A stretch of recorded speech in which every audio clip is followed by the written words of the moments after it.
Good morning. I hope you are still blessed and highly favored by the best. And it's a lot that I wanted to talk to you about.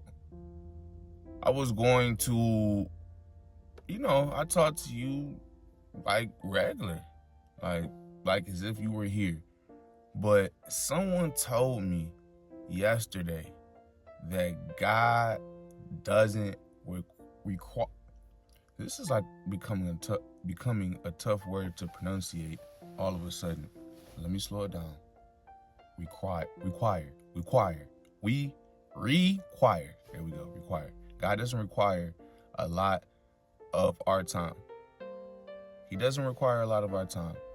And the way they said it, I was like, I was with them. Like, I understood where they were coming from. But me initially, like what I believe, it's like he doesn't, and I get where the person was coming from, but for me, he does. Like for me, if it was up to God, yes, he would, as quote unquote, like people say, all up someone's butt, or just all smothering someone, or like obsessed over someone, like those. You don't want to take it that far, but as far as with people, but with God, to me, that's a benefit. I don't see anything like a downside that comes out of you obsessing over God. He says that we're supposed to have God first, put God first, have God in all that we do. So if we have him in all that we do, how is that's the part that's like, and this is me, like I'm asking, this is us coming together, like sharpening one another, trying to really understand, right? Because on the other side of it, well, let me finish that thought. So if he's in everything that we do, and we have to be, we need to praise him, we need to worship, we need to talk to him, develop a relationship. To me, that doesn't happen with a little bit of time. What relationship do you have that is just a little bit of time that's fruitful? That's a good, healthy relationship. It's not a little bit of time. But let me put into context what we were talking about. The conversation was, I'm going to be going to church today.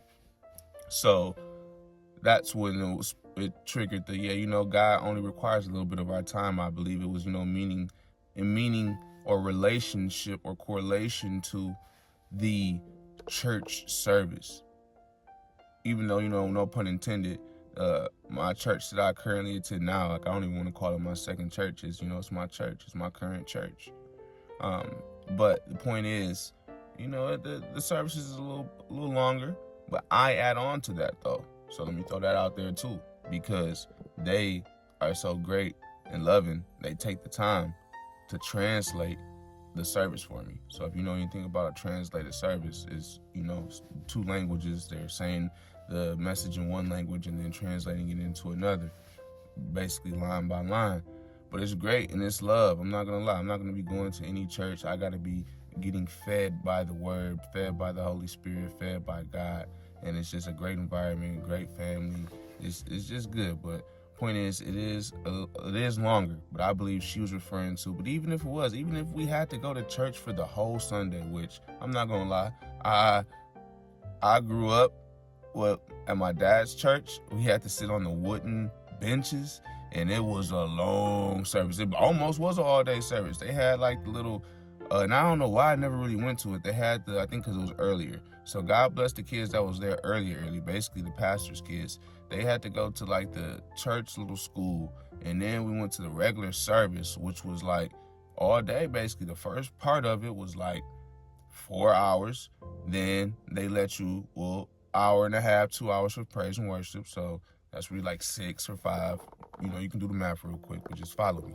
So we do that, and then they'll take a break, and it's like they usually have food there at the church. They'll cook for you real quick. You eat, or you go take a bathroom break real quick, and then you come back, and then they go till like 7, 8 o'clock strong. Like I can call my dad. I had to call my dad and then get the exact hour. I'm doing my best to be as honest as possible. But it was a long service, especially for a kid. And when you're trying to take a nap, whatever side you took a nap on, is it's gonna be hurting, because like I said, it was all wood. There was no type of little padding, no cushion. It was like they made sure you didn't go to sleep on them, but it was tough. So point is, even if church is all day, this is the Creator. And it will be tough for a lot of us. Well, it will be tough for me. You let me know if going to church for the entire day will be tough for you. Excuse me. Some of you may have a really good relationship with God and you would prefer that, or you already do that. And I'm not knocking that. But it's hard for me because there's so much with it. Like, this is my only day off. So imagine, and it's not a bad thing. Don't misunderstand me on this. It's not a bad thing that I would have to spend the whole day at church for God, if that's what He requires from us. I'm grateful that He doesn't, but just imagine if He did. Like, that'll mess me up, because I do a lot of stuff with this day, with my free day, so to speak. Stuff for me outside of work, even though I am still, it's work related, business related. I won't digress too much. Point is, what if it was the whole day? If it was the whole day, would you even be able to do it? But let me get back to the point.